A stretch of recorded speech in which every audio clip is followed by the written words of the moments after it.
بەناوی خوای گەورە سڵاوتان لەبێت بینەرانی بەڕێز و خۆشەویست دوایەوەی کە لە یەکەمین دانیشتنی خولی پێنجەمی پەرلەمانی عێراق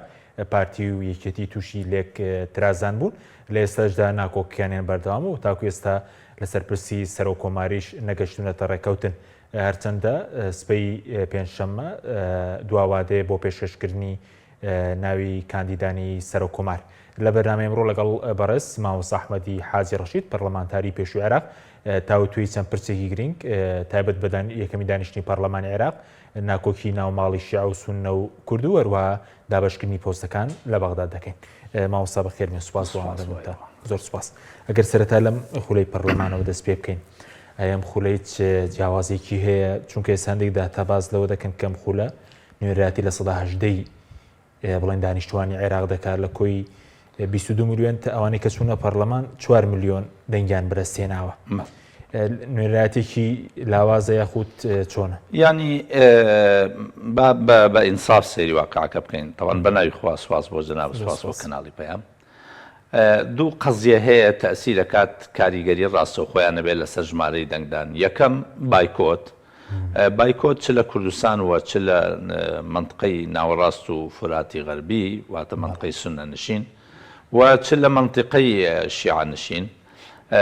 بایکۆتێکی زۆر هەبووە. ئەو بایکۆتە کاریگەری هەبووە لەسەرەوەی ڕێژەی دەنگەکان کەم بێ. تۆ ئۆتۆماتیکی کە ڕێژەی دەنگ کەمە بێ لەوەی 22 میلیۆن کەس بۆی هەبووە دەنگ بە 9 میلیۆن دەنگی داوە. بەڵێ 8 بۆ 9 میلیۆن دەنگی داوە. ڕێژەیەکی زۆر دەنگی نەداوە. ئیتر ئۆتۆماتیکی ئەوەی کە ئەبێتە نوێنەری خەڵک ئەبێتە نوێنەری و خەڵکەی کە دەنگی داوایان نوێنەری و خەڵکە نییە کە دەنگی نەداوە ڕەفزێتی ئەو پرۆسە سیاسی لە ئێستادا ڕەفز بووە. بەشێکی دیکەی پەیوەندی هەیە بە فرەبازنەوە. بۆ نمونە ئێمە لە خۆمان باس بکەین. ئێمە لەبەرەوەی کاندیدمان لە پارێزگای سلێمانیا لە بازنەی 3 لەگەڵ بازنەی 4 لەگەڵ بازنەی 2 هەبووە. بازنەی 4 لەگەڵ بازنەی 2 لەبەرەوەی لە بازنەی 1 دەنگەکانمان دیار نییە، لە بازنەی گەرمیانیش دەنگەکانمان دیار نییە، کەواتە ئەم دوو دەنگە دەرناکەون. هەروەها ئەو هێزەکانی دیکەش کە کاندیدیان نەبووە یا بەربژێریان نەبووە. ئەمە کاریگەری کردووەتە سەر تەواوی هێزە سیاسیەکان کە ڕێژەی دەنگ کەم ببێ. نظامی فرەبازنەی دائیمەن وای لێەکا کە ڕێژەی دەنگ دەرکەمەکاتەوە یا ڕێژەی دەرچوون بە دەنگ کەمەکاتەوە. بۆ نمونە لە سەردەمی هیلاری کلینتۆن ناخوا هیلاری سەوتی زۆرتر بوو وەکو مەرحەلەی یەکەم سەوتی زۆرتر بوو لە ڕکەبەرەکەی، بەڵام لە دوجارە کە دێن کۆیەکەی تۆ ترامپ دەرەچێ هیلاری دەرناچێ. فرەبازنەی دایمەن ئەم یەکێک لە سلبیاتەکانیەوەیە. بۆیە هەمیشە ئەڵێن فرەبازنەی جۆرێک لە نەعەدالەتی تیابێ کەوەی نوێنەرێک ئەبێتە نوێنەری کەمینە. کێشەیەکی تر هەبوو لە جنوب، کێشەی ئەوەی مەسەن قەزا هەیە چەند عەشیرەتێکی دایە، بەڵام عەشیرەتێکیان بە دەرەجەی ئەساس زۆرە لەوێ. هەر کاندیدێکی ئەو عەشرەتە بێ دەرەچی عەشرەتەکانی تر دەرناچێت، کەواتە لە بریەوەی ئەو کاندیدە ببێ بە نوێنەری لانی کەمە و پارێزگایە یا ئەو قەزایە ئەبێتە نوێنەری ئەو عەشرەتە. بۆیە هەر لە ئەساسی باسمان لەوە کرد کە ئەم سیستەمە سیستەمێکی نادادگەرە، سیستەمێکە کەوا ڕەنگە بۆ هەندێک وڵات بشێ. چکامە بەڕاستی سیستەمێکی بریتانی بوو کە هەیەیان لەگەڵ سیستەمێکی ئەمریکیە تێکەڵەیەکە لەو دوانە على ئەساس ژمارەی فراکسیۆنی پێکەم بکەنەوە. بەڵام ئێستا ڕاستە ژمارەی فراکسیۆن کەم بۆتەوە، بەڵام ئەوەنە سەربەخۆ هاتووە ئارای ناو پەرلەمان ئەوەندەی ترش پرس بووە. باشە بە سەبارەت بە سەدرریەکان بۆچی ئەوەندە کورسیان هێناوە بە 880,000 دەنگ؟ هۆکارەکەی چی ڕەنگە لایانی تر هەبێ؟ هۆکارەکەی ئەوەیە مەسەن سەدرریەکان توانیویانە تەوزیعی بازنەکانی خۆیان بکەن. مەسەرەن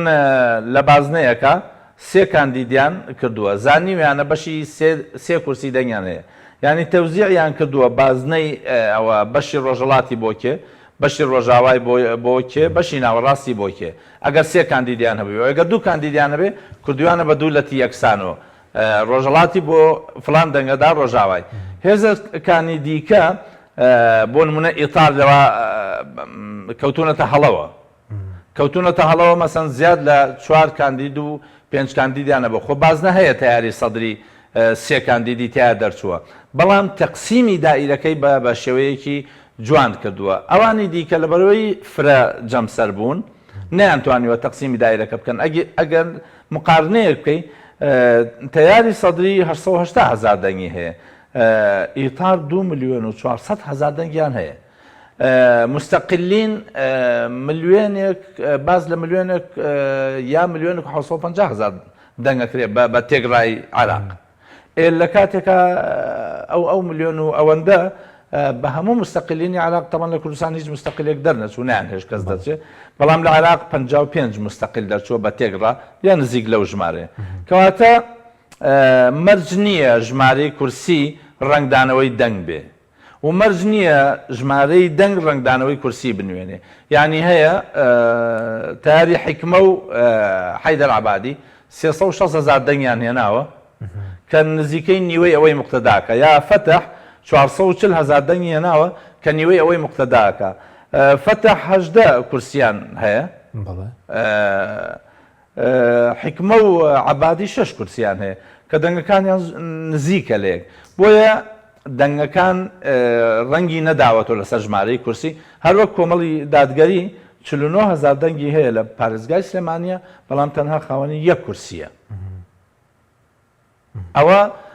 ژمارەی دەنگ با بڵێن هینی نەکردووە ڕنگدانەوەی نەبووە لەسەر کورسی زۆر باشە بینی سەریەکەمین کۆبنەوەی پەرلەمانی عێراق کۆبنەوەیەک لە سەرنجی بەڕێزت چی بوو لەسەر هەڵبژاردننی سەرۆکی پەرلەمان جێگیری یەکەم و دووەم کە پێی بازەکە پێی ڕێکەوتنێکی سێ قۆڵی مەکرا ینی شتێک هەیە پەرلەمانات عادەتەن لە دنیا ڕێکەوتن لە دەرەوەکرێت دوای لە ناو پەرلەمانە جێبەجێکرێت ئەوەی کە کراوە ڕێکەوتنێکی تازە نییە ڕێکەوتنێک بوو پێش یاساکە یعنی ئەوەی کە ئاگای لێ نەبووە خۆی ئاگای لە سیاست نەبووە ئێمە لەگەڵ جارێک ئەو گروپی 15 سێ کەسمان لەگەڵ حەسەن کابی دانیشتین وتی پارتی دیموکراتی کوردستان تا ئێستا 7 جار هاتووە بۆ لامان 7 لیقاییان کردەوە پێش هەڵبژاردنەکە پێش یاساکە پێش پەسەندکردنی یاسا پێش پەسەندکردنی یاساکەوتی تا ئێستا لیقامانە بۆ 7 جار پارتی هاتوون و سەردانیان وتمان مەرجیان چییە و مەرجی ئێوە چییە وتیان مەرجی ئەوان مەرجی پارتی یەک مەرجە کە مەرجعیەتی کورد لای پارتی بێ و بتەحدید لای کاک مەسعود بێ ئێوە چ مەرجێکتان هەیە قبوڵمانە ئەگەر سەیری ڕنگدانەوەی ئەوە بکەی ئێستا تەسریحاتی برادرانی پارتی دیموکراتی کوردستان ئالەوە سەرچاوە بینێ مەسەن سەر و کۆمارە بێ کاک مەسعود دیاری بکە ئەوە مەسەن این مەشعان جبوری زۆر بەوازە هەڵێ ئەڵێ ئێمە ئیتیفاقێکی کۆنکرێتیمان هەیە تەبەنەوە ئیتیفاقێت دوایی حەلبوسیشی بۆ ئیزافە کرا خەنجەریشی بۆ ئیزافە کرا بوو بە ئیتیفاقێکی پارتی سنە سەدری تاوان سنە کەمێکی کەمیان 14 کەس 14 پەرلەمانتاریان بە قیادەی مەشەدانی هاتوونەتە دەرەوە تقریبا نزیکن لە ئیتار ئەوانە بۆیە ئیتیفاقات ئەگەر بڵێ کامە ئیتیفاقێک کرا و دنیا کاول نەبووە ئیتیفاق دەکرێت لە دەرەوەی پەرلەمان دوایەکی لە ناو پەرلەمانە جێبەجێکەی بەڵام ئەوانەی کە ئاگایان لە پەرلەمانەکە نەبووە ئەوانە فاعیلی سیاسی نین فاعیلێکی سیاسی چالاک نین ئەگینا ئێمە لە زوو ئەمانزانی کە ئەسڵی یاساکە بۆ تاجیمکردنی هەندێک کوتلەی سیاسیە یاساکە بە شێوەیەک ئەدورێت کە بۆ بەری هەنێک کوتلەی سیاسی ئەدورێت ئەوە لە کەناڵەکان ئەگەر بگەڕێتەوە بۆ لێدوانەکانمان لەسەر یاساکە ئەومان کاتی خۆی باس کردو بەس ئەو بوتە مەرجی پارتیەکانەوە بوو کە بارزانانی ببێتە مارجا لەگەڵ سەدرەکانە ئەی مەرجی سەدرەکان چی ینی ڕێکەوتنەکە تا ئێستا دیارە ڕێکەوتنەکە تا ئێستا دیار نییە ئەوەی تەسریبی پێەکەن لەسەر پۆستەکان ڕێکەوتنیان کردبێ کە پشکی کورد لە ڕێگەی پارتیوە دیاریەکرێ ئەو دوو هێزە لەسەر سێ قەزیە ئەوەی پەیوەندی بە کوردەوە هەبێ گوێ لە پارتیەگرن ئەوەی پەیوەندی بە سونەوە هەبێ گوێ لە حەلبوسی و خەنجەرەگرن ئەوەی پەیوەندی بە شیعەوە هەبێ گوێ لە سەدرەگیرێ ڕێکەوتنەکە ناوە ئەمە ئیتیفاقێکەیە وە کەسیشیان لە قسەی کەسیان دەرناچن بە مەرجە متعلق بێ بەو قەزیەوە بۆ نمونە ئەگەر سەیری کارتی دەنگدانەکە بکەیت حەکیم کارتی دەنگدانەکە خەتێک لێرا هەیە هەندێک کارتیان خەتێک لێرا هەیە هەندێک کارتیان خەتێک لێرا هەیە ئیتیفاقیان کردووە بۆ نمونە پارتیاڵێ من 33 کورسیم هەیە 33 دەنگە دەمێ حەلبووسی ئەبێ لە ناو سنووقەکە 33 کارتی تیا بوو بێ کە یەک خەت ئا لێرە دراوە بە ماجیکێکی شین حەلبووسیڵێ من حەلبووسی و خەنجەرەڵێ ئێمە 67 دەنگمان هەیە ئەبێ 67 خەت لە بەشێک لە کارتەکە دیار بێ تیاری سەدرێڵە من 74 هەیە ئەبێ 74 خەت ئەگەر یەکێک نەیدابێ لەو کارتانەی کە دەنگی پێدرا بۆ هەمووی پەرلەمان و یەکێک لەو خەتانەی پێوە بوو ئەو دەرەنجامی بێمتمانەیش نییە خۆی ینی بۆ ئەوەی متمانە دروست کا زیاتر یعنی تۆ لەوانەیە دیوێکی هەیە کاڵێ متمانەم نییە عێراق ینی زۆر کەم متمانە هەیە لە نێوان هێزە سیاسیەکانە بەڵام ئەمە بۆ ئەوەی متمانەی زیاتریان بۆ دروستکات تەمان کۆبوونەوەی پەرلەمان و دەنگدان بە سەرۆکی پەرلەمان و هەردوو جێگرەکەی متمانەی لە نێوان ئەم سێ هێزەدا گاندۆتە چڵەپۆپە بۆ نمونە حەلبووسی 200 دەنگێنێ لە ئەسڵی 228 کەس لە ژوورەوە بوون چواردەیان چوە بۆ مەشەدانی چواردە دەنگ پوچەڵ کراوت ئەوەی جێگری یەکەم کە سەدرە 1970 دەنگی هێناوە ئەوەی پارتی 1970 دەنگی هێناوە کەواتە ئیتیفاقەکە لە دائیر مادائری 180 بۆ 185 ئەوەی زیادە دەنگیاوە بە حەلبووسی مەجموعەیەک لە مستەقلینن کە پێشتر بینیونی ئەگەر بڵین ملاحەزەمان لەسەر کۆبوونەوەکەی پەرلەمان چییە؟ ملاحەزەی شکلی هەیە لەسەر کۆبوونەوەکەی پەرلەمان تەوان ملاحەزەی سیاسی هەیە و ملاحەزەی شکلی هەیە ئیتار زۆر هەوڵیەوەیەدا لە ڕووی سیاسیوە تەجیلی کات چونکە ئەگەر ملاحەزە بکەی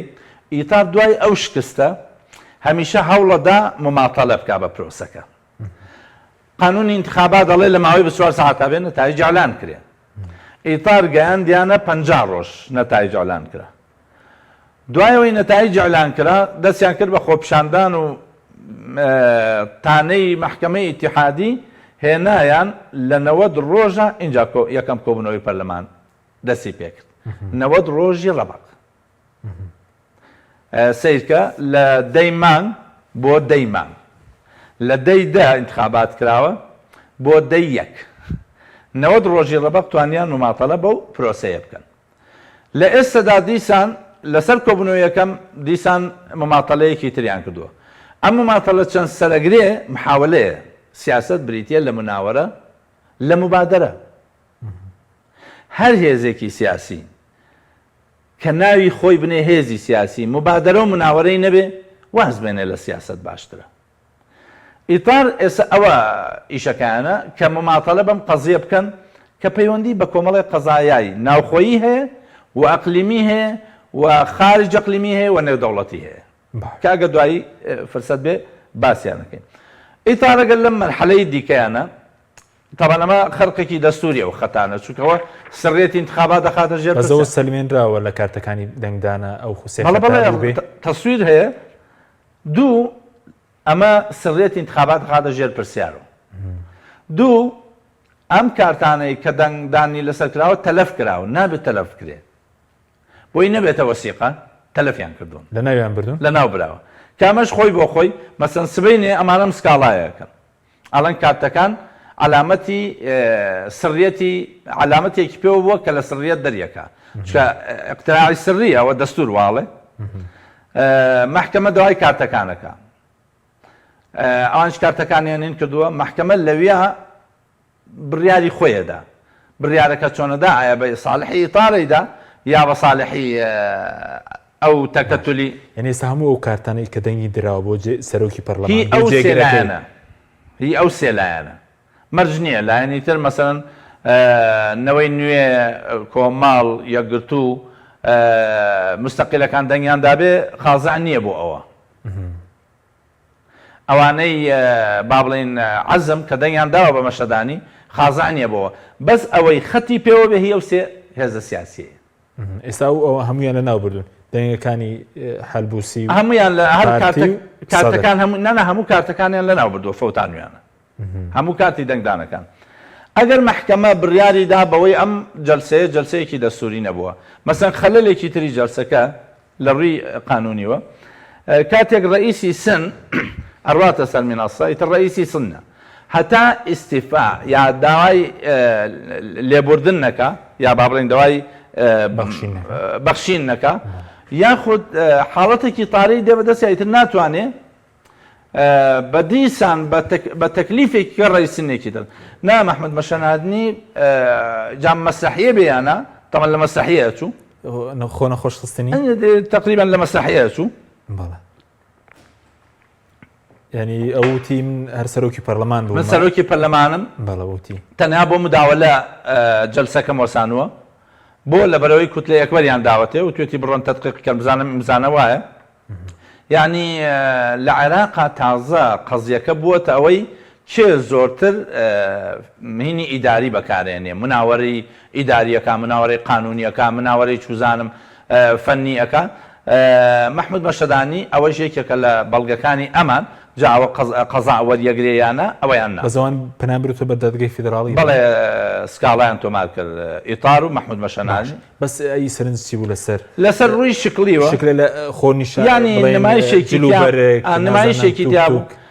نمایشێکی تیابوو نمایشێکی زۆر بێمانایە لە ڕووی پرەنسیپی پەرلەمانیوە تەمان باسی جلوبەرگ ناکەم چکە جلوبەرگی نەتەوە و کەلتو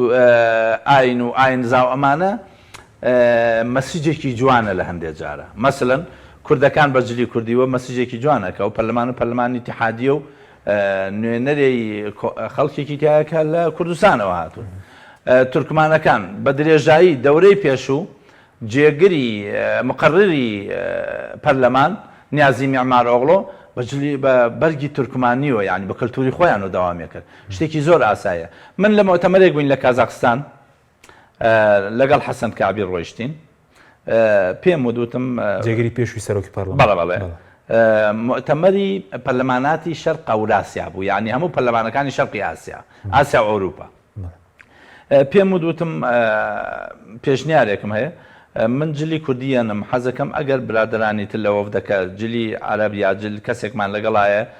مەسیحیەکمان لەگەڵا بوو جلی خۆیان بێنێ بۆ ئەوی مەسیجێک بدەین کە ئێمە پەرلەمانێکی ئیتیحادین لە وڵاتێکی فرەنەتەوە یا فرەمەزەب یا هین نەوە هاتوین فعلا وتی پێشنیارەکەم زۆر پێ باشە و جلی کوردیم لەبەر کرد و وتی حەزەکەم لە کاتی وتارەکە چونکە فۆکەسە خەنە سەر من لە وتارەکە لە تەنیشتمەوە دانیشە بۆ ئەوەی بزان کە ئێمە نوێنەری وڵاتێکی کە کورد بەشێکە لەو وڵاتە جا ئەو برادرانی خۆمان جلی کوردی بۆ معلومات کاک حەکیم من لە ماوەی ئەو حەوت ساڵە مەگەر هەفتەیەک بۆم نەکرابێ ئەگینا لەو هەفتەی کە دەوامان کردو لە ڕۆژێکە یەکێک لە ڕۆژەکان یا دوو ڕۆژی جلی کوردیم لەبەر کرد بۆ پەرلەمان چکەوە حەقی شەرعی خۆمە و ئەی سەرنج چی بوو یعنی ئەوەی بەڵام لە ڕووی شۆ پەرلەمان تەسمیەکی تایبەتی هەیە مؤسسەیەکی قانونی ڕقابی کە لەوێ حجە قووەتی منطق دەورە بینێ منطقی قووە دەور نابینێ ئەم پەرلەمانەی ئێستا نمایشێکی تیابوو کە منطقی قووە لە مەودوال لە ناو پەرلەمانە ئیشارە پێکەی جلی عسکەری و کفن جلی عسکەری یعنی ئەمانە مستعدن بۆ هەموو ڕوبەڕووبوونەوەیەک کفن علامەتە بۆ ئەوەی حتى الموت ئەو سراعە ئەو ململانەیە تا مردن ئەیبین ئەمان لەگەڵ شەئنی پەرلەمانە ناگونجێ برادێک کە دەزاشەیەکی دراوی لەبەر کرده بوو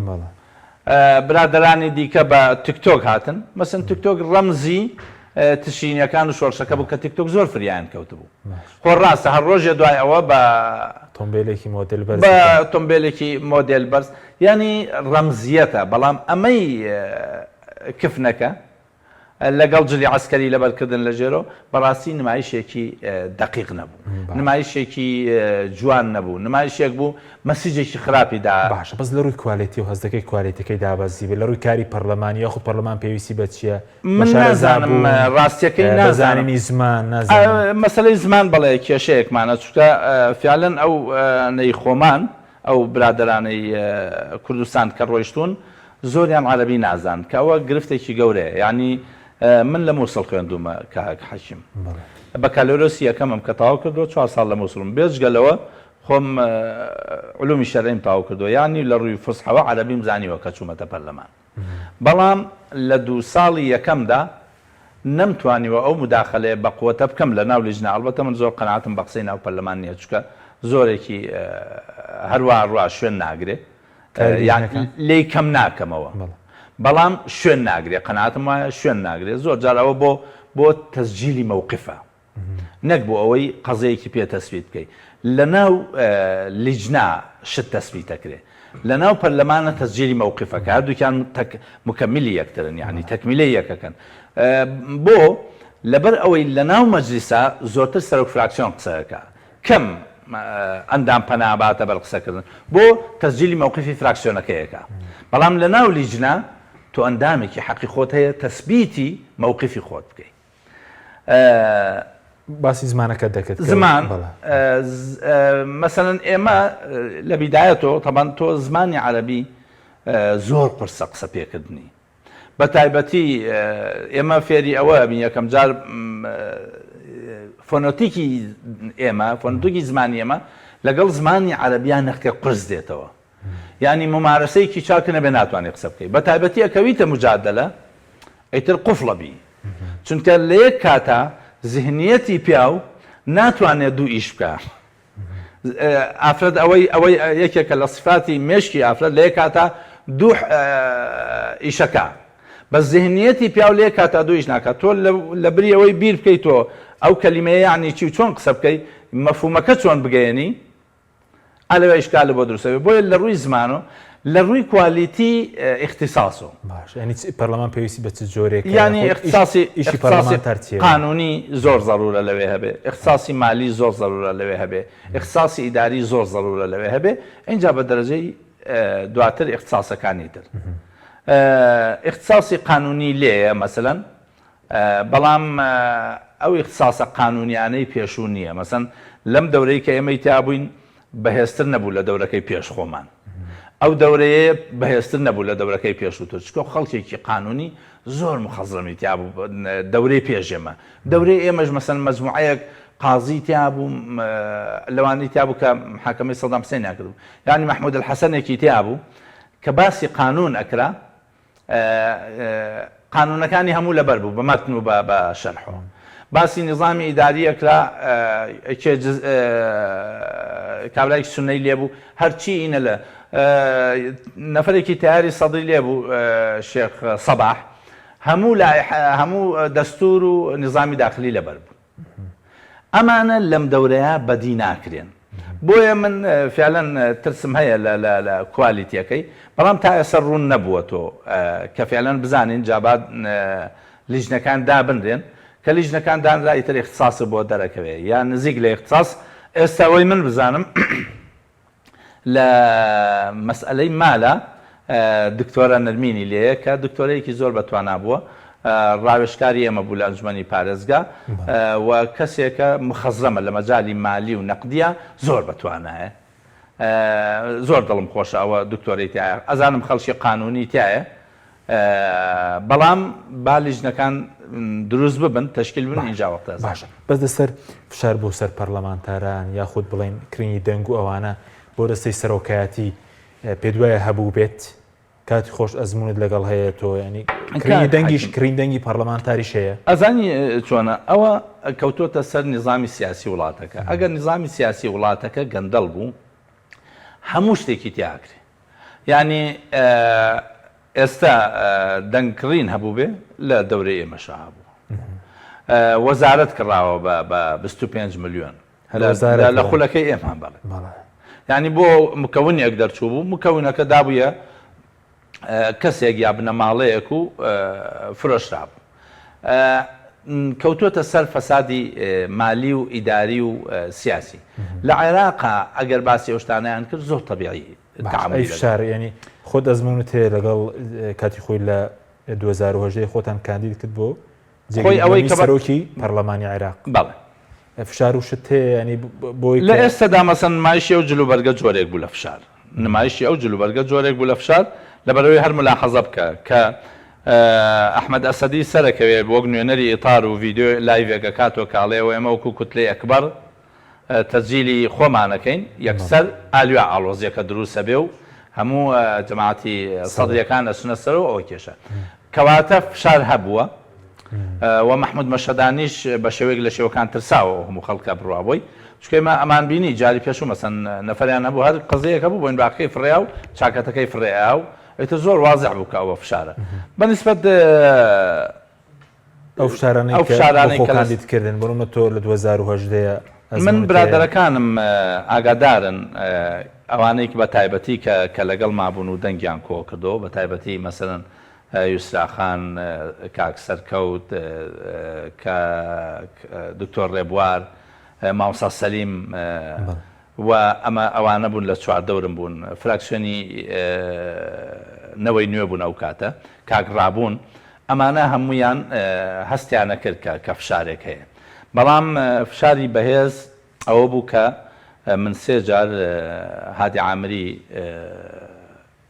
قسەی لەگەڵ کردم ئەو کاتە ڕێکەوتنیە بوو لەگەڵ پارتی ئەو کاتە ڕێکەوتنیان هەبوو 180 کورسیشیان هەبوو فعلەن ئەو کاتە ئیتفاقیان 180 کورسی بوو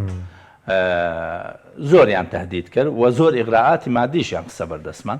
اینجا بە یەک وەفد نا مەسەلەن دوو جار کەسایەتێکی ئیسلامیان ناد کەسایەتێکی ئیسلامی سنی پیان وتبوون ئەمە لە حیزبێکی ئیسلامیە ئێوەش لەوانەیە علاقەتان هەبێ هات بۆ لام وتی حەزەکەم ئینسیحاب بکەی منیش پێم وتم ئەم ناسی وتی ئادناسم خۆی شت حیزبەکەی شت سەرۆکی حیزبەکەت وتم بەس قەنەعەتم وان نییە بمناسی وتی ئادناسم وتم ئەو ناسی نەنا چکە ئێمە کە بڕیارێکماندا پاشگەزبوونەوەی نییە بەو پیاوە دوو جار ئەو پیاوەیان نات سێ جار ئەبوو حەسەن خۆی مفاوەزاتی کرد دوایی گوێزایانە بۆ فشاری ئەقلیمی هەتا فشاری ئەقلیمی کە سابت بوو لەگەڵ دوو ئەندامی سەرکردایەتی کۆمەڵیان ئەو کاتە ینی بە مباشیر پیان وتووە بێ سەحب بکەن بەڵام ئەو کاتە ئاخر جار گەیشتە لای جەنابی مامۆستا عەلی باپیر مامۆستا عەلی باپیر ئەسڵەنتی ئەوە ئیشی ئێوە نییە تەدەخولی هیچ هێزێکی سیاسیمان قبوڵ نییە لە شەئنی ئێمە ئەوە بڕیارێکە داومانە و سوورە بین لەسەری ئیغراعاتی مادی ئیغراعاتی مانسەب ئەوانە هەمووی کرا من کە ئیشەکەمان کردبوو کە باش بەس بڵێن لە قۆناغی یەکەم شار پرۆسەکە و کاتە 2010 بۆ جێگری دووەم فەشەلی هێنا لە قۆناغی ئەمە بۆ تاریخ من لەو کاتا لە سەفەر بووم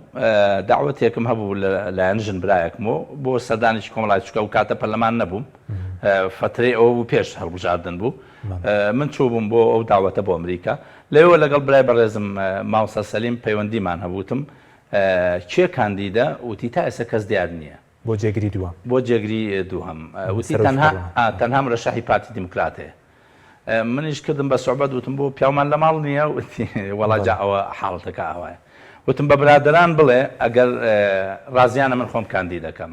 وتم 24 ساعت دەوەسم بۆ ئەوەی فترەکە نەڕوا دوای 24 ساعتەکە تەلەفۆنم بۆ کردووتی نەخێت کەس کاندید نییە وتم ناوی من تۆمارکە کە گەڕامەوە هەر ئەو ڕۆژەش سوێن مەخوارد چونکە من سوێنم نەخواردبوو ئەوان جلسەیان کرد بۆ سوێن خورابوو کە چوینە ئەوێ تەمان پێش وەخت من نامەگۆڕینەوەم لەگەڵ ئەندامانی لیژنەی مالی کردبوو ئەندامانی لیژنەی مالی بە تەبیعەت قیاداتی ئەحزابی سیاسین چ لە سونە چ لە شیعە پرسم پێکردن بە هەندێکیان کە من ئەمەوێ خۆم کاندید بکەم مثلا هەیثەم تەجەموعی کەفاعات بوو محەممەد تەمیم مکەونی سنیە و تەکەتولەکەی حەلبوسیە حەجی فالح ساری حکمەیە جەبار عبادی ئەوەی عبادی بوو شێخ کێ هی مالکی بوو کە پرسم پێکردن زۆرینیان وتیان وەکو شەخص دەنگتە دەینێ چونکە تەجوبەیەکمان هەیە لەگەڵ تا لە ناو لیژنەی مالیە وەکو ئیش بۆکردن چەند پێمان بکرێ ئیشەکەین دوو کەسیان محەممەد تەمیم دکتۆر محەممەد تەمیم تا ئێسش ڕەفاقەتم لەگەڵی هەیە و پیاوێکە زۆر سەمیمیە وتی ئوستاز ئەحمەد من یەک مەرجم هەیە بۆ دەنگدان و دەنگیشە بۆ کۆکەمەوە وتم مەرجەکە چییە وتی لەژێر هیچ فشارێکە ئینسیحاب نەکەی فالح ساری تەمان بە یەکەوە هاتبوون وتیان تەنها ئەم مەرجەمان هەیە وتم جەڕبنی تاقیم بکەنەوە طبعا ئەو هەموو فشاریان هێنا طبعا محەممەد تەمیم ئاگای لێ بوو هەرچی هادی عامری ئاهات قسەی لەگەڵ منە کرد محەممەد تەمیم نزیکە بووە بۆی گوێی لە حیوارەکە بێت چونکە محەممەد تەمیم تاریخە نووسێتەوە تا جارێکیان ئەوەنە قسەکەی بەدڵ بوو ئەبوو حەسەن وتی ئەحسەن لەک تنسەحب بۆ خۆت بوو ئەبوو حەسەن کێ بوو هادی عامری وتی ئەحسەن لەک تنسەحب یعنی بۆ خۆت باشە انسحاب بکەی بە زمانێکی هەڕەش ئامێزۆ منیش پێکەنیم وتم ئەبوو حەسەن والله لۆ هەڵم واسن بەو شیشانەی سەقفەکە انسحاب ناکەم لەوەی خۆتانمانمەکە محەممەد تەمیم ئەوەندە هین بوو یعنی مووقفەکە پێین بوو هاواری کرد لە دوام گوێ لێ بوو وتی عرفناکە ڕەجولا صەلبا وتی ناسیومانیت کە پیاوێکی زۆر ڕەقی زۆر دامەزراوی وتم دکتۆر محەممەد من کە وعدێکم دا طبعا زۆر ئیغراعات کرا و مثلا من ئەمتوانی لەو کاتا برای بەڕێزم مامۆستا سەلیم کێشەیەکی یاسایی هەبوو ئەمتوانی لەگەڵ برادرانی پارتیا بڵم کاکەوەرن ئەو کێشەی مامۆستا سەلیمان بۆ حەلکەن منیش ئەو سەحبەکەم و مامۆستا سەلیمیش خۆی پێی نەوتم طبعا ئەوەندە بە شەهامەت بوو نەیوت ئەو کێشەی من حەلکە دوایی کە هاتینە دەرەوە مەسەلەکە تەواو بووتم گلەیت هەیە وتی بەڵێ وتم ئەزانم گلەیت هەیە بەس تاریخ ئەمە بۆ هەردووکمان هێڵێتەوە و بۆ کۆمەڵیژە هێڵێتەوە کە سازشکردن لە مەسئلەیەکە کە ئێمە قەناعەتمان پێ هەبوو وعدمان دا بەیەکێ زەحمەتە پەشیمان بینەوە بەڵام عادەتەن کاک حەشیم خۆی قەزەیەک هەیە بێت تۆ کە سیاسە دەکەی دیراسەی واقعەکەی کە هینەکەی تیاکەی هەڵوێستەکەی تیان نوێنی من ئەمزانی هەموو هێزە سیاسیەکان هەموو شیعە یەک تەکەتولە هەموو سونە یەک تەکەتول نییە جەماعەتی خالد عوبەیدی ئەو کاتە سونەکان دوو بەرە بوون یعنی ئەمزانی ئیسفادە لەو دوو بەرەیەکەی حەلبوسی خۆی دەنگی دابوومێ لە جاری یەکەمە بە جاری دووەم زانی کێشە دروستە بێ دەنگی نەدامێت چونکە فعلەن کێشە دروست بوو 24 ساعت پرۆسەکەم شکستی هێنا 45 دەنگم هێنا من جاری یەکەم چونکە بوایە دکتۆر بەشیر 180 دەنگی بێنایە جاری یەکەم من 45 هێنا و 150 هێنا عملیەکە دووبارە کرایەوە وتیان با تەجیلی کەین تەمان من نەمەزانی فعلەن تەجیلکردنی باشە یان ئیجراکردنی گەڕامەوە بۆ لای برادران بیرم دێ لە کاگرابوونم پرسیدم کاگرابوون تەجیلی کەم یا بڕوا پرۆسەکە نازانم چی پێوتم دوایی سێرەکەم ئەوان برادران تەجیلیان کرد لەسەر داوای پارتی حەلبوسی تەجیلی کرد بۆ بەیانی شەو 30 کەسیان کە نەهات بوونە پەرلەمان لە هەموو کوتلە شیعیەکان چوو بوونە لایەن مەسەن چوو بوونە لای مالیکی یەک تەلەفۆنی بۆ ئەندامان کرد بوو دەنگە دەی بە فلان کەس بەڵێ ئۆکەی ئاوایان کرد بوو اینجا توانیان 182 دەنگ بێنن لە جەولەی دووەم من 53 دەنگم هێنا لە ناو پەرلەمانە لە کاتێکە کوتلەکەی خۆم تەنها 2 کەس بووین نەوەی نوێ 4 کەس بوون اینجا برادرانی سنە هەبوون تەوان دەنگەکانی من هەمووی تیا بوو کوردی تیا بوو شیعی تیا بوو سنەی تیا بوو خەڵکێکی هەمە چەشنی تا بوو لەسەر مەبنای سیقە دەنگیاندا بوو نەک لەسەر مەبنای وەلاعاتی حیزبی یا وەلاعاتی سیاسی و تایفی سوپاسکەم ناوبڕەکە دوای ناوبڕەکە سەرسەر ناکۆکیانی پارتیویکێت لەسەر پۆستی سەرۆکماری قسە دەکەین وەڵا بینێرانی بەڕێز ناوبڕێژی کورت و دەگەڕێن وڵاتان لەگەڵمانمێنەوە تۆپ ئارت تاکە بریکاری تۆڕی میدیایی کۆمەڵ بۆ بەرهەمهێنان و بڵاوکردنەوەی ڕێکلام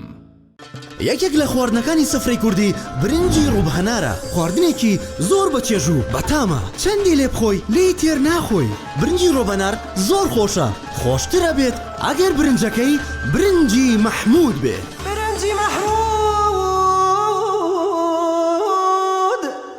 کام شیر باشترینە بۆ کۆرپەکەم شیری دایک باشترین و پارێزراوترین سەرچاوی خۆراکیە بۆ کۆرپەکەت بەڵام لە هەندێک باردا دایکان ناتوانن شیری خۆیان بدەن بە منداڵەکانیان بۆیە من پێشنیاری شیری کۆنفیلاک دەکەم وەکو تاکە جێگرەوەی شیری دایکان کە لەلایەن فۆنتێراوە بەرهەم دەهێنرێت کە شارەزایی زیاتر لە 50 ساڵیان هەیە لەو بوارەدا ئایا کۆنفیلاک گونجاوە بۆ گەشەی کۆرپەکەم بە دڵنیاییەوە کۆنفیلاک سەرجەم سەرچاوە گرنگەکانی خۆراکی تایە بۆ گەشەی سروشتی منداڵ و بەهێزبوونی ماسوولکە و چاو و ئێسک و گەشەکردنێکی ئاسایی مێشک. ئەتوانی نمونەیەکی تاقی بکەینەوە؟ بێگومان ئێوە دەتوانن نمونەی شیری کۆنفیلاک تاقی بکەنەوە و ئەنجامە سەرسوڕهێنەرەکانی ببینن. شیری کۆنفیلاک تاکە شیری جێگرەوە دوای شیری دایکان دەوڵەمەندە بە ئۆمیگا 3 ئاسن، کۆلین و ڤیتامین و کانزاکان و سەرجەم سەرچاوە خۆراکی گرنگەکانی گەشەی کۆرپەلا. کۆنفیلاک یەکەم شیر دوای شیری دایک. کارگەی ئاوی سلێمانی تازەترین بەرهەمی خستە بازاڕەوە. کارگەی ئاوی سلێمانی بەهۆی کوالیتیە بەرزەکەی و ئاوە سازگەرەکەی یەکەمین کارگەیە لە عێراقدا کە بەرهەمەکانی لە ئەوروپا و ئیمارات بەردەستن. بۆنی کەمترین بڕی سۆدیۆم و نەبوونی نیترات لە ئاوی بەڕادی سلێمانی وای کردووە ببێتە خاوەنی حەوت بڕوانەمی گیانی و نێودەوڵەتی. ئاوی بەڕادی سلێمانی دڵنیایی زیاتر، تەندروستی باشتر. کارگەی ئاوی سلێمانی. تۆپ ئارت تاکە بریکاری تۆڕی میدیایی کۆمەڵ بۆ بەرهەمهێنان و بڵاوکردنەوەی ڕێکلام.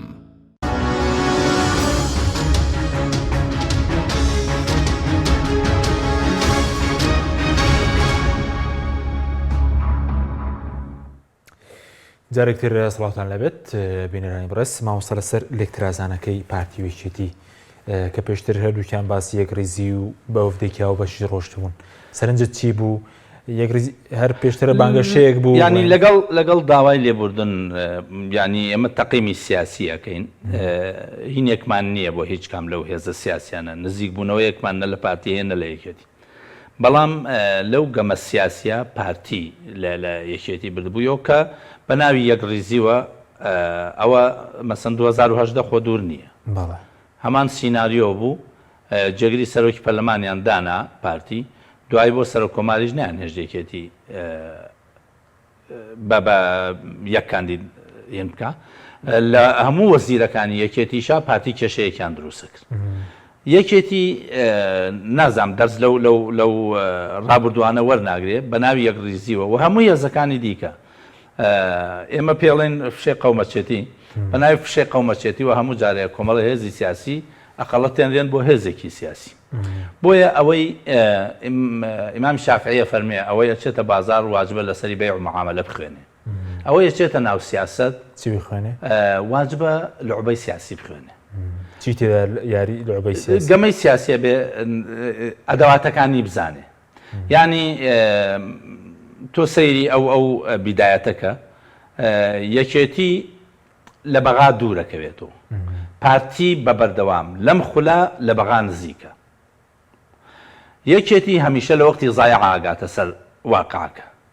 پارتی پێش حەدەسەکەوێت لە بەغدا. مەسەن کاتێک پارتی دێت لەگەڵ قووەی ئیتارە دەسەکاتە ملیان اینجا هێزەکانی تر بە دوای ئاڕۆن. کامە فەزڵ نییە بۆ پارتی. ئەمە فەزڵ نییە بۆ پارتی کە باسیەکەم. بەس گەمەی سیاسی ئاوایە تۆ ئەبێ لە پێش و منهەجێتی خۆت مبادرە و مناوەڕی خۆت بکەیت. ئێستاش پارتی خۆی دەست ئێستا پارتی توانیوێتی 180 کورسی پەرلەمانی هەبێ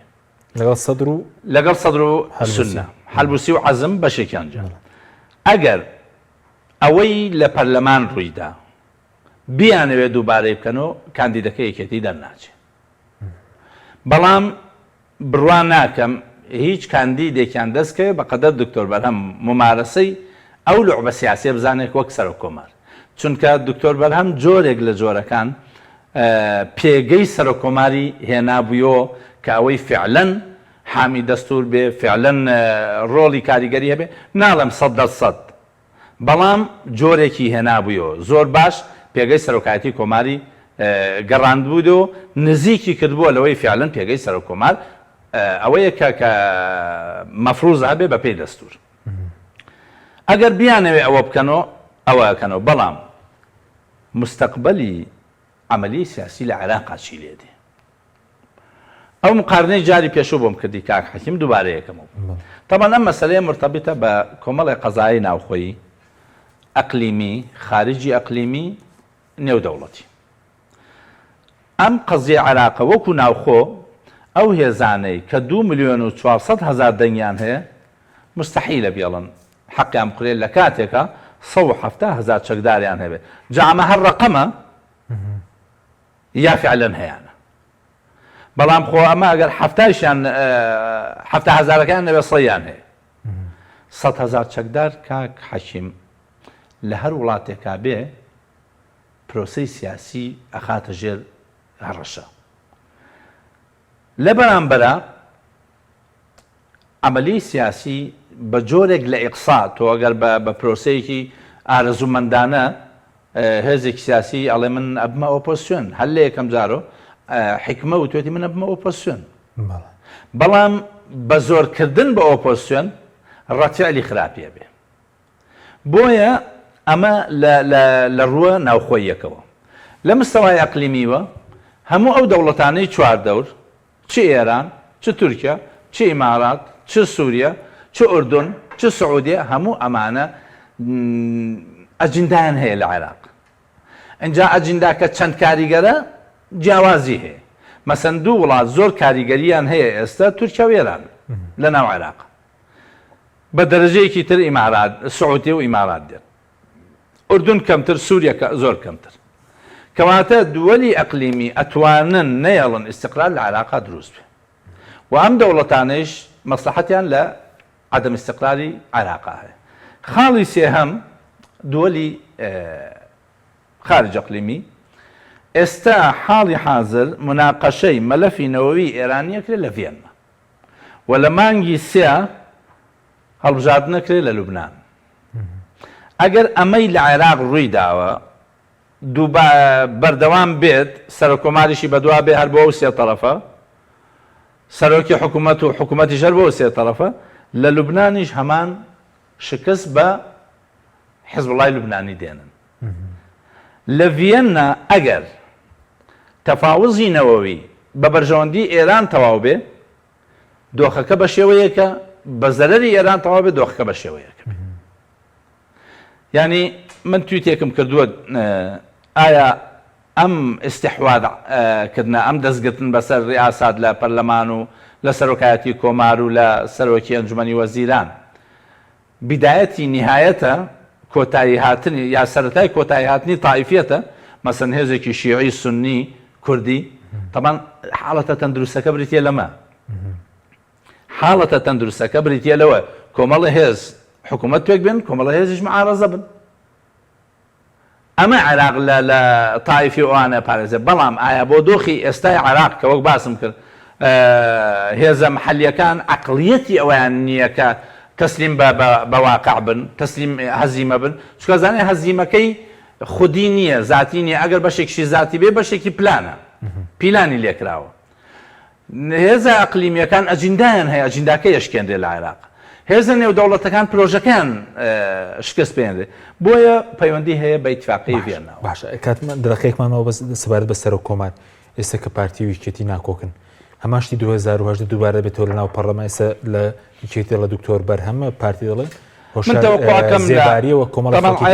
با مەشهدی عێراقت بۆ بە مەشهدی عێراق لە ئێستادا ئەوەندە ئاڵۆزە هیچ سیاسێک ناتوانێت تەنەبووی پێشبینی دوو بەیانی بکە هیچ سیاسیەک چونکە ئەوەی تەنەبوعات بوو ئەکرا لە ماوەی پێشوە مەسەن ئیطار هەمویان قەناعەتیان وا بوو جەلسەی پەرلەمان ڕوو نادا زۆرێک لە خەڵک قەناعەتیان وا بوو حەلبوسی دەرناچێتەوە بۆ چونکە ڤیتۆی ئێرانی لەسەر بوو ڤیتۆی ئیطاریشی لەسەر بوو سنەکان جەماعەتی عەزم 30 کەسیان واژویان کرده بوو کە بە هەموو شێوەیە دژی حەلبوسین دنیا سنەی دەرەوە سنەی ناوەوەی پەرلەمان بەڵام حەلبوسی بوویەوە بە سەرۆکی پەرلەمان لەبەرەوەی عێراق وڵاتی مفاجعاتە یعنی ئەبینی لە خلالی ساعاتە باش تەوجوها دەگۆڕێت ئەوەی سەرۆک کۆمار ئەگەر ئەم سێلایەنە سوور بن لەسەر ئەوەی کە هەموو شتەکان بۆ خۆیان بەرن ئەتوانن بیبن بەس دەتوانن ئەوە بکەن ئەوە کەوتۆتە سەر عەقڵی سیاسی ئەوان و هێزی بەرامبەریان چکە من قەناعەتم وایە ڕەهانەکەن لەسەر هێزی بەرامبەریان ئایا ئەمانە دیراسە و تەدقیقی ئەویان کردووە ئەوەی کە من باسیەکەم 100,000 چەکدار 170,000 چەکدار هیچ نییە ئەوەی کە ئێرانیەکان نامەیان نردووە بۆ هەندێک ئەطرافی سیاسی کە پێیان وتون وعدت دا و وعدەکەت شکان کوردیشی تێدایە بۆ هێزە کوردیەکان بۆ سونیەکان تهدیدی مباشریان کردووە ئەگەر ئەمان فعلەن ڕەهانیان لەسەرەوەی ئێران لە ئێستادا وەزعێکی گونجاوی نییە اقتصادی ئێرانی زۆر ماندووە ئێران وەسی ئەوەی نییە تەدەخل بکە یا خۆی تووشی کێشە و شەڕێ بکە ئێران بە دەرەجە ئێساسی بی لەم بەرژەوەندی خۆی کات وەکو دەوڵەت بۆیە ئەمانایە دیراسەی مۆزعیان ئەگەر دیراسەی مۆزعیان کرد بێ و بە زعیفی بزانن بەردەوامە بن لەسەرم ڕەوتە ئەگەر نەخێر ئەگەرێک بێڵنەوە ئەوە ڕێەکەون لەسەرەوەی ئەم کاندیدە بە شێوەیەک لە شێوەکان بۆ یەکێتی بێ و لە ناو یەکێتی ئەعلانیەوەی کردووە کە بۆ بەڕێز دکتۆر بەرهەم باشە بە ناو پەرلەمانە ئێستا پارتی باس لە کۆشە زیباری پاڵاوت و یەکێتیش دکتۆر بەرهەم ئەگەر پسە ناو پەرلەمانەوە بەو هێنا یعنی ئەگەر ئەو سیاهێزە ئتفاقیان پاراستووە و ئەیشی پارێز چکە ئیعلانیان کرد بە ڕسمی ڕاستە بەڕێزۆ شارزێباری کۆمەڵە مەلەفاتی گەندەڵی لەسرە ئەوە نابێتە کێشە یعنی ئەو سێ تەرەفە ڕێکەوتون نایڵن بێتە کێشە چونکە ئەوە لەکەیەوە قەزیە خۆی لە مەرجی سەرۆک کۆمەڵ نابێ تێوەگلاوێ بە تاوان ئەوە هین نییە ئەوە هێشتا نەچۆتە مەسایلی جرم ینی قەزا بڕیاری لێ نەداوە تا قەزا بڕیاری لێ نەدە نابێتەوە زۆر باشە بەس وەکو مەسەلەیەک ریزیەکە کە پێشتر باز دەکرا یەک ڕیز دەکردی ڕنگ بێت تۆ لەوەتی ئەو حەو ساڵم منە بینی من هەر گاڵتەم لێ هاتووە بە ئەو یەک ڕیزی بۆ دزی ینی هەندێ ئەو یەک ڕیزیانە بۆ دزین ینی غەتی لێ غەتی لەگەمە لە ناو عەرەبا شتێکەڵێ بۆم داپۆشە بۆ داپۆشم ئەمەی ئەوە بووە مەسەن وەزیرە کوردەکان بە شیعەکانیانەوە دێەوە گەندەڵێمە بکەن ئێمەشی ئێوە سنە ئاوا و بەو شێوەیە زۆر دەگمەن مەسەن چەند وەزیرێک لە ماوەی ئەو حەو ساڵە من لێوە دوو وەزیر سێ وەزیر ئینکراوە لە کاتێکە وەزیر زۆر دەگمەن وەزیرمان هەیە مەلەفی نەزاهی لەسەر نەبێ وەزیری کورد بە هەمووی یعنی من یەک جار پرسیارم کرد لە برادرانی شیعە تقریبا لە پاسێکا بووینوتم حەزەکەم من تازەم لێرە یەک وەزیری خۆتانم پێ بڵێن لە 2005 تا ئێستا شایانی ئەوە بێ کە نەزیه بێ یەک نەفەریان پێوتم تیان محەممەد شیع سوودانی تا ئێستا لەو 5 کابینەیە 5 4 کابینە یعنی تۆ کابینیان هەبووە 40 وەزیر بووە لەو 200 کەسا تەنیا نەفەرێکیان بە ساق دەرچوو جا ئەوانەی سنە حەدیث وەلا حەرەج ئەوانەی کورد حەدیث وەلا حەرەج من کۆمەڵە بەڵگەنامەم لایە کە چەند سیارەیان لایە تا ئێستش سیارەکان هەر وەزیرەکان نا مدیر عام و وەکیل وەزیر و کورە پەرلەمانتار و هەموو ئەمانە سیارەی پەرلەمانیان لای هێنا بەس وەکو بەنسبەت خەڵکەوە هیچی تێدا بۆ خەڵکی کوردستان ئەو ڕێکەوتنە یەکێک لەو قەزیانەی کە من تەخەوفی لێەکەم ئەوەیە ئێستا ئیتفاقەکە لە سەرەتایە سبەی نێگەینە مەشروعی قانونی موازنە ئایا تەیاری سەدری ئەو مرونەیە ئەدا لە بەرامبەر منافیسەکەی ئەگەر بێتە معارەزە کە پشتی کورد بەبێ ئەوەی نەو تەسلیم کە بنێرن بۆ هەرێمی کوردستان ناو پەرلەمانە بێتە گەورەترین فەوزە یعنی دوجار من قەناعەتم وایە کورد دەبێتە زەحیەی ئەم ئیتفاقە و ئەو هێزەشی ئەم ئیتفاقەی کردووە بەرپرسیاری یەکەمە لە ڕووی ئەخلاقیوە و لە ڕووی قوربانەکەی چی دەبێت کورد لەو ڕێکەوتنە یان شتی تریش دەبێت یعنی ئەگەر ئەم حکومەتێکی ناوەندی بێت ئەم ئیتفاقی ئاوا بڕوە تأسیری سلبی لەسەر مستقبلی هەرێمی کوردستانەکە لە ڕووە ناوخۆی ئیقلیمی لە ڕوویە ناوخۆیەکە لە ڕووە ئەقلیمیەکەوە لە ڕووە نێودەوڵەتێکەشە ئەمە ئەگەر بە پرۆسەیەکی تەندروست ببوایە کاک حەکیم 100% من پشتگیری مەکرد باقی چێکە ئەم جارە پارتی لەگەڵ چەند هێزێکە حکوومەت پێک بێنن یەکێتی وەکو پشتی کورد بە معارەزە بێ لە بەغا جارەکەی دیکە بەسۆک تاوان هێزەکان دابەش بوونایە خۆی ئێمە شتێک ببوایە چ هێزێک لە یەکە چێ لە ڕووی فکریوە بەس ئێستا تا ئێستا تیاری سەدری شعارێکی ئیسلاحی هەڵگرتووە بەڵام پرۆسەی وەزارەتی کارەبا وەزارەتی سەحا دوو وەزارەتی زۆر فاسد بوون وەکو دوا پرسیارم سەبارەت بەوەی هەر پارتی بێت چی سەدرەکان بێت چی سونەکان بێوان خۆیان بەشداری سەرەکی نەبوون لە حکوم شتێکی تازە بۆ خەڵکی عێراق دێنن ئەمە مادەم بەڵێنی ئەوەیان داوە کە ئیسلاحات بکەن ئەکەونە بەرامبەر معارەزە جاران معارەزە نەبوو یە مەجموعەیە خەڵک دەنگی معارەزەمان دەوری معارەزەمانە بینێ معارەزە نەبوون چکە معارەزە بێت چوارچێوەیە کۆی کات ئێمە گروپی 15 کۆبووینەوە 1001 معامەلەیان لێ کردین لە ئێستادا معارەزە هەیە معارەزە هەیە بەس هێشتا خۆی تەرتیب نەکردووە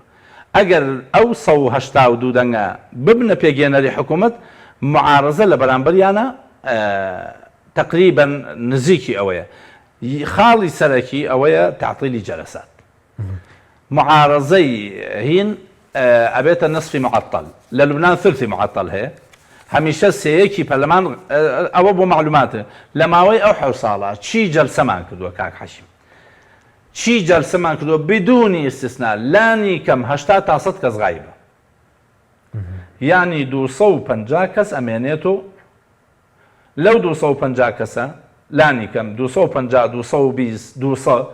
زۆر دەگمەن جەلسەمان کردووە لە دوای جەلسەی سوێن خواردن ژمارەی بگاتە 250 زۆر دەگمەن لەوانەیە یەک جەلسە دوو جەلسە هەمیشە لە 67 هەفتە باشترین جەلسە 180 جا ئەوە 180 کە هەر لەوێ دانیشتن هەر شتێک بوو ڕئیسی کوتلەکان دەست بەرزەکاتەوە ئەوەمان قبوڵ نییە انسحابەکە لە قاعە نصاب تێکەدا لەبەرەوەی نەک سولسی معطل ئەم پەرلەمانە پەرلەمانی نصفی معطل باشە کاتمنەوە بە زۆر بە کورتی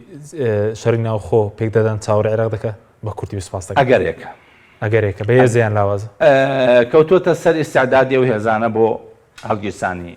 ئەو شەڕە ئەوەی کە لە پەرلەمان بینیمان بە جلی عسکەری و بە کفنۆ دلیل لەسەرەوەی شەڕی ناوخۆ ئامادەیە لە دینی ئەوانەی کە لە ناو پەرلەمانە ئەگەر لە ناو پەرلەمانە لە ذهنیەتی پەرلەمانتارا بوو مصیبەتە کاک حەشیم ئەگەر لە ذهنی قیاداتی عسکەری بوو زۆر کێشە نییە بەس لە ذهنیەتی پەرلەمانتارا بوو شەڕ جلی عسکەری نمایشی عسکەری ئەوە کاری سەر دروستەکە سوپاس دەکەم سوپاس بۆ بەڕێز مامۆستا ئەحمەدی حاجی ڕەشید سوپاس بۆ بینەرانی بەڕێز سوپاس بۆ هاوکارانم خواتان لەگەڵ